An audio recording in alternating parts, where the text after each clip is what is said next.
माती मळली हातान वळली मातीची त्या गणमूर्ती माती मधुनी रुजते जे जे मातीत नेते ही धरती निसर्गाचं अन माणसाचं नात सांगतो सण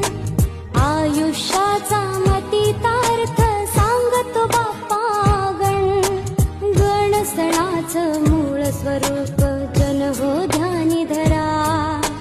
पक्ष मासाने वरीस सरते अशी परंपरा।